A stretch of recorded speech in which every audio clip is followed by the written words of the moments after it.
I guess we'll go ahead and start with the games that we are playing here, and I guess we'll start with the one that we're both been playing. You're a big Persona Megami Tensei fan. You're just playing Vengeance not too many podcast episodes ago. Yep. So this is from the folks that make the Persona 3, 4, and 5 team mostly. And you could definitely tell there's the Persona influences in it and everything. What did you think? It's a long demo. It took about like 6 or 7 hours to get through because it lets you play the whole prologue, what they consider the prologue, and then like the first 3 days of the once you start using the actual calendar system, where you can decide what you want to do that day. So it lets you preview kind of both. What did you think of the game, and are you more excited or about the same or less excited after playing it? Or I thought it's pretty good. It does have a lot of Persona influences, but it's not like a direct like, oh, this is just a new setting for Persona. Right, definitely not. Battle system's decent. I kind of like the world, the real time aspect of it a little. I think it's quite good. I really like the job system, but I think that's going to be pretty grindy. Or if you want to unlock all the jobs and do all the get them all like rank 20 or something, it's like, all right, that's going to take a while. Yeah, especially because like it didn't take very long for them to pretty quickly there. You get a job, you get a I guess like a quest where it tells you, oh, if you want to kind of develop the job, make sure you get it up to like level 10. Yeah, it's a rank healer, or healer rank 10. Right. So then it doesn't waste any time in having you do that pretty quickly. I mean, you could probably get it to rank 10 if you keep just playing the demo part. Well, you can also get items to like just rank you up one, or yeah, those the hero hero incense or something. Yeah, something exactly. Like that just like levels it. Like you get 100 experience every time you use one. And you get a lot just in that demo part. So I imagine in the full game, probably doing quests and other things, you get some pretty frequently. So yeah, it's not like it feels like they're not like asking you to grind like too much, I guess, maybe in this game compared to the other ones, perhaps. But I guess we'll see once that fully comes out. Like I like the job system too. Obviously, it's different than doing the traditional like romance system, which that is the reward for like leveling up the relationships. Is you may get some other jobs out of it. It's not necessarily progressing the relationships in like the traditional Persona way. It seems like.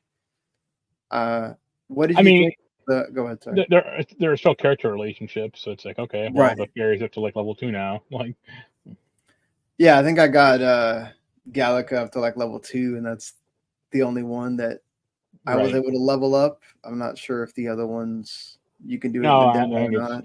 Right. But yeah, they do. Go ahead. No, I said, what were you going to say about you? I kind of cut you off. Oh yeah, what do you think about the? I mean, the battle system's kind of a lot similar to Persona, but like there are some differences. Mainly the being able to knock out enemies before you get to the battle. Well, do you like that or? No, that's kind of what Persona would do also. Like once you reach like a certain high level, like if you just hit an enemy, they just disappear and you get the experience items from it. Oh, okay. So it is kind of similar. Like the big difference to me is like there's no like concept of like a summon or negotiating with demons. Like there's no demons at all.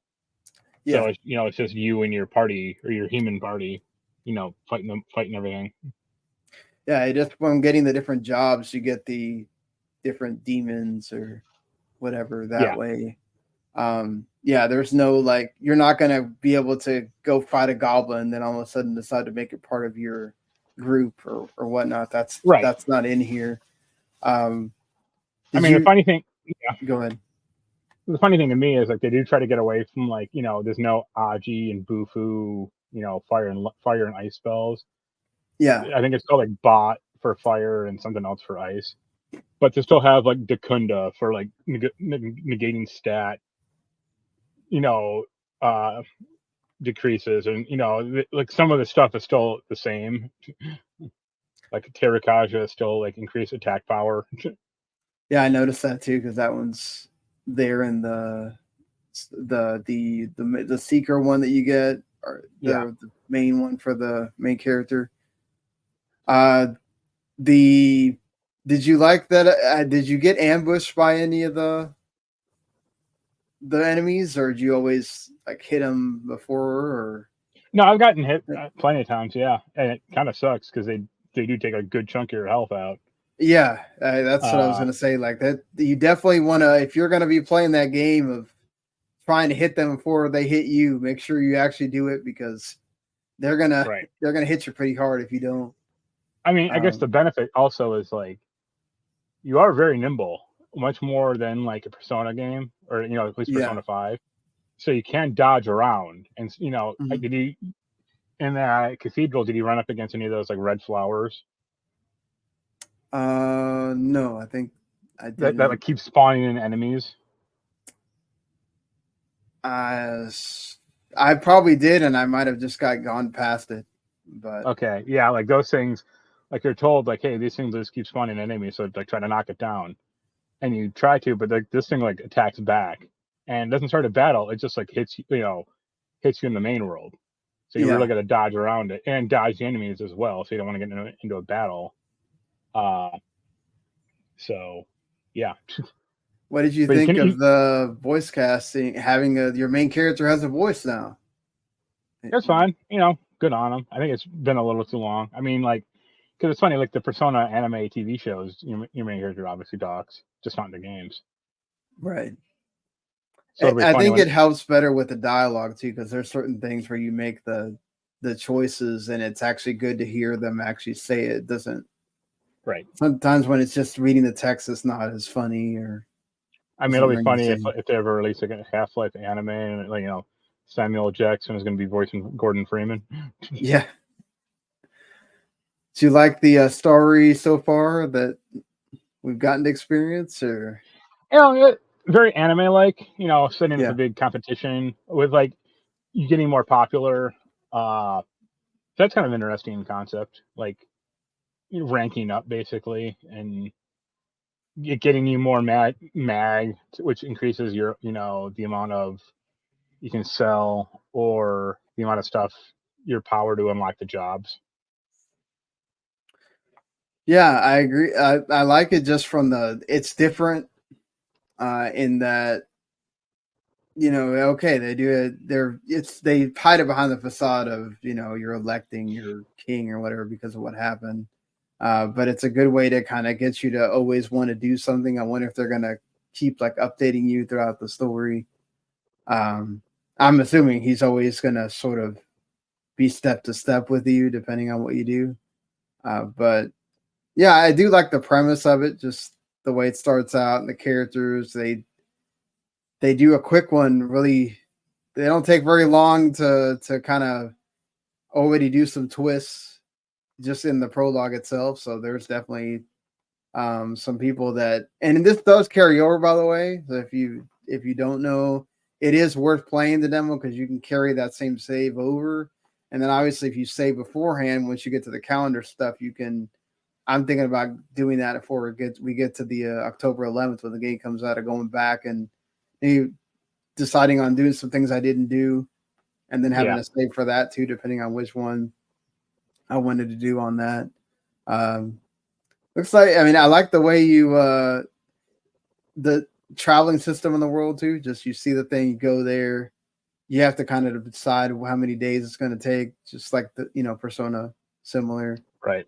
On that, just it obviously looks different because it's a different setting, but yeah, I do think it's funny that humans are the bad guys. Yep.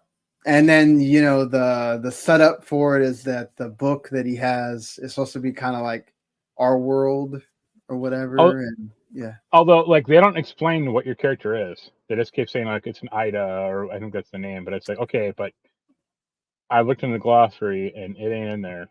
So Yeah, I guess it's like one of those like he's the last of his kind or kind of thing. Yeah, no, they if you don't meet really like at least one explain. more.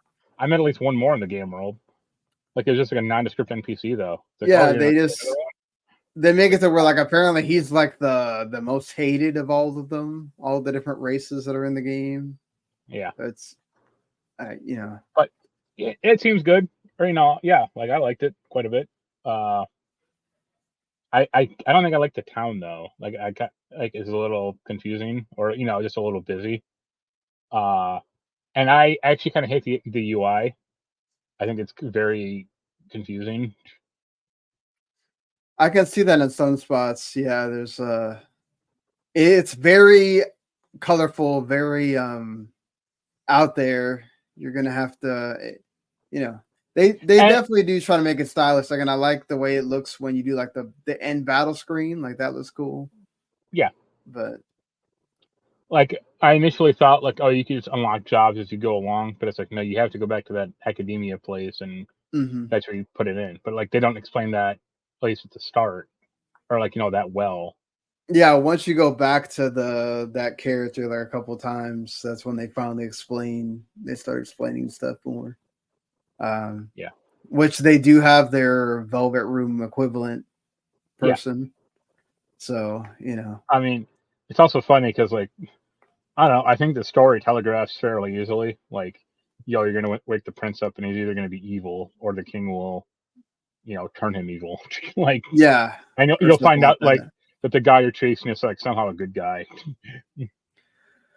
Wouldn't be surprised. Like Yeah. he's trying. There's a reason why he's doing it, and it has to do with the king was actually this or whatever. Right. Yeah. Yeah, the music's awesome. Just a bit more. It's not the stylish jazz that you're used to probably, or the equivalent in the other games. It's a bit more More. gaudy, Yeah, more it's more more regal medieval. sounding. And yeah, like So chanting and shit. So. so but yeah, and then it still added like a sort of like a rap kind of part to the battle theme where like you can hear them like kind of like talking to you or whatever it's supposed to be like. Which is funny, but yeah, I'm excited I'm a lot more excited about the game than I was before I played the demo. Uh, now I'm kind of like, I think I might get this and wait on Silent Hill 2 remake for sure, since they're coming out a couple days within each